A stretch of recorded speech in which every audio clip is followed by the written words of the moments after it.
Hi friends, welcome to our channel కమ్మనైన రుచులు.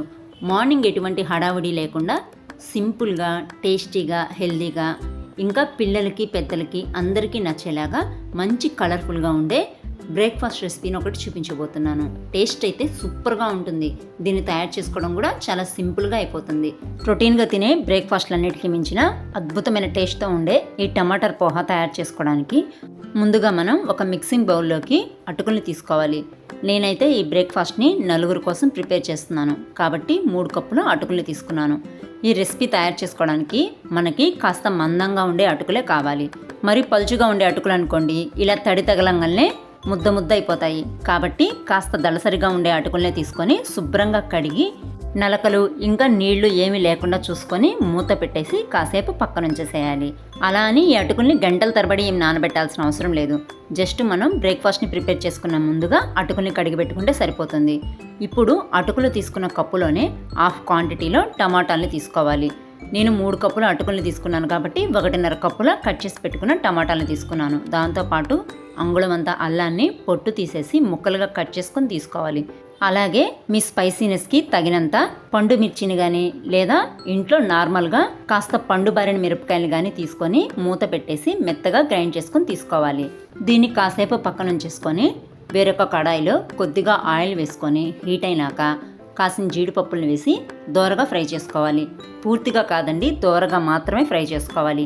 ఇవి దోరగా ఫ్రై చేసుకున్నాక దీంట్లో 1 టేబుల్ స్పూన్ చొప్పున ఆవాలు, జీలకర్ర, మినప్పప్పు వేసి పోపు పెట్టుకోవాలి.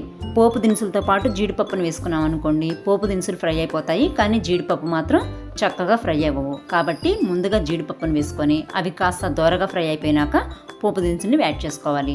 ఇప్పుడు ఈ రెసిపీలో మంచి కలర్ఫుల్గా కనిపించడానికి ఇంకా ప్రోటీన్ ఫుల్గా అందడం కోసం 4-5 టేబుల్ స్పూన్స్ చొప్పున స్వీట్ కార్న్ గింజల్ని, అలాగే ఫ్రోజన్ బఠానీలు కానీ లేదా తాజా బఠానీ కాయలు కానీ వేసుకొని సన్నని మంట మీదే మధ్యలో కలుపుకుంటూ వీటిలోని తేమంతా పొయ్యి పచ్చివాసన కూడా పొయ్యే వరకు సన్నని మంట మీదే ఫ్రై చేసుకోవాలి.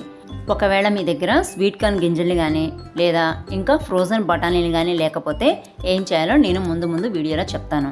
ఇప్పుడు ఇవి చక్కగా మగ్గాయి కదా, దీంట్లోకి మనం ముందుగా గ్రైండ్ చేసి పెట్టుకున్న టొమాటో ప్యూరీతో పాటు సన్నగా కట్ చేసి పెట్టుకున్న కరివేపాకు తరుగును కూడా యాడ్ చేసుకోండి. కరివేపాకు నార్మల్గా అయితే పిల్లలు తినరు కదా, అందుకే సన్నగా కట్ చేసుకొని తీసుకోవాలి. లేదు మీకు కరివేపాకు అస్సలు నచ్చకపోతే స్కిప్ చేసేసి ఫైనల్గా కొత్తిమీర అన్న వేసుకోవాలి. ఇప్పుడు దీంట్లో రుచికి సరిపడా ఉప్పుతో పాటు చిటికెడు పసుపును కూడా వేసుకొని మధ్యలో కలుపుకుంటూ ఈ టమాటాలోని పచ్చంతా పొయ్యి నూనె పైకి తేలే వరకు కూడా సన్నని మంట మీదే చక్కగా కలుపుకుంటూ మీడియం ఫ్లేమ్లో ఉడికించుకోవాలి. ఈ రెసిపీలోకి నేనైతే ఆనియన్స్ కానీ గార్లిక్ కానీ అస్సలు వాడలేదు. ఆనియన్స్ లేకపోతే తినలేము అనుకుంటే కనుక మీరు ఆనియన్స్ని కూడా యాడ్ చేసుకోవచ్చు. నేనైతే ఈ రెసిపీలోకి కలర్ఫుల్గా కనిపించాలి అనే ఉద్దేశంతో గ్రీన్ చిల్లీని కాకుండా రెడ్ చిల్లీని కానీ లేదా పండు బారిన మిరపకాయలు కానీ వాడుకోమన్నాను. ఆ 2 లేకపోతే మనం కారాన్నైనా వాడుకోవచ్చు, అంతేగాని నార్మల్గా ఉండే గ్రీన్ చిల్లీని మాత్రం వాడమాకండి. ఇప్పుడు దీంట్లో చెమ్మంతా పొయ్యి చక్కగా ఆయిల్ కూడా పైకి తేలింది కదా, ఇప్పుడు మనం ఫైనల్గా కడిగి పెట్టుకున్న అటుకులను కూడా వేసేసి అటుకులు బ్రేక్ అయిపోకుండా ముత్తవకుండా చక్కగా మిక్స్ చేసేసుకోవాలి. నేను మీకు స్టార్టింగ్లో చెప్పాను కదా, స్వీట్ కార్న్ గింజలు కానీ ఫ్రోజన్ బఠానీలు కానీ లేకపోతే ఈ రెసిపీని ఎలా చేసుకోవాలంటే నానబెట్టిన పచ్చి శనగపప్పుని మీరు స్వీట్ కార్న్ గింజల బదులు కానీ ఫ్రోజన్ బఠానీల బదులు కానీ వాడుకోవచ్చు. అప్పుడైతే ఈ రెసిపీ చక్కగా కలర్ఫుల్గానే కాకుండా ప్రోటీన్ ఫుల్గా కూడా అందుతుంది. ఇది ఇలా చక్కగా మిక్స్ అయిపోయింది కదా, ఇప్పుడు దీన్ని వేడివేడిగా సర్వ్ చేసుకోవడమే. నేనైతే కరివేపాకు వేసుకున్నాను కాబట్టి కొత్తిమీరని స్కిప్ చేసేసాను. కరివేపాకు నచ్చని వాళ్ళు కొత్తిమీరని వేసుకొని వేడివేడిగా సర్వ్ చేసుకుంటే సరిపోతుంది. పచ్చిశనగపప్పు వేసుకునేటప్పుడైతే ఖచ్చితంగా గంట సేపు నానబెట్టి మాత్రమే వేసుకోవాలి. అప్పుడైతే టేస్ట్ పాడవకుండా మంచి కలర్ఫుల్గా తయారవుతుంది.